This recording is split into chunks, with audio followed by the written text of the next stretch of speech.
everyone, Radhe Radhe. In this video, we're going to be doing chapter 13, verse 3. And Bhagavan Shri Krishna is continuing to answer Arjun's question. What is the difference between, and there are three parts to the question in the first verse that he asked, but the question he's answering is, what is the difference between Kshetra and Kshetragya, which is the field and the knower of the field. So let's do our prayer and then let's go into the verse. Let's sing the verse. Om Namo Bhagavate Vasudevaya. Om Namo Bhagavate Vasudevaya.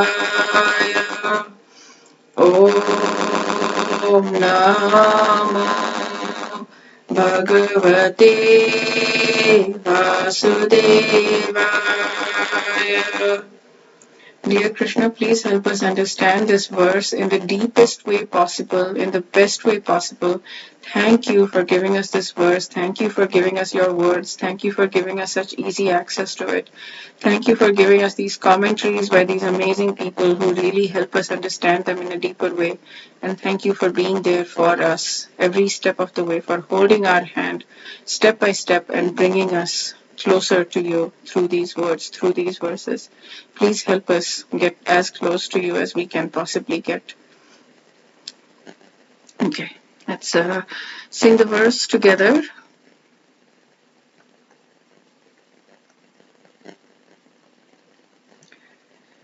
Kshetragyam chapi mam vidhi sarvakshetreshu bharata kshetra kshetragyayor jnanam yat Jnanam matam mama.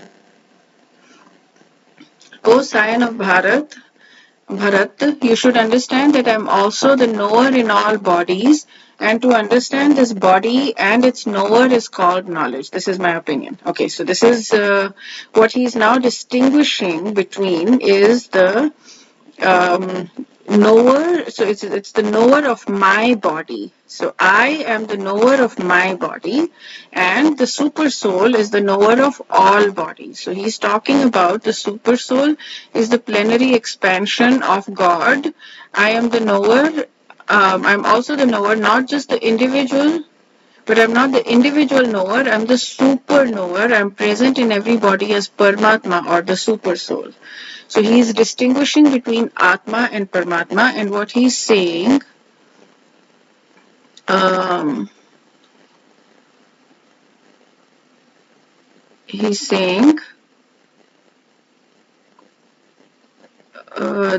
are basically the true knowledge is that real knowledge distinction. This distinction between the field of activities, which is the body, the knower of activities, which is the Atma, and the supreme knower of activities is perfect knowledge. Perfect knowledge of the constitution of the body, the individual soul, and the super soul is called Gyan. Okay, so what he's saying here is explaining it deeper. In this light, persons with PhDs or whatever may consider themselves to be erudite, but if they do not understand the distinction between their body, soul, and God, then according to Sri Krishna's definition, they're not really knowledgeable. Right?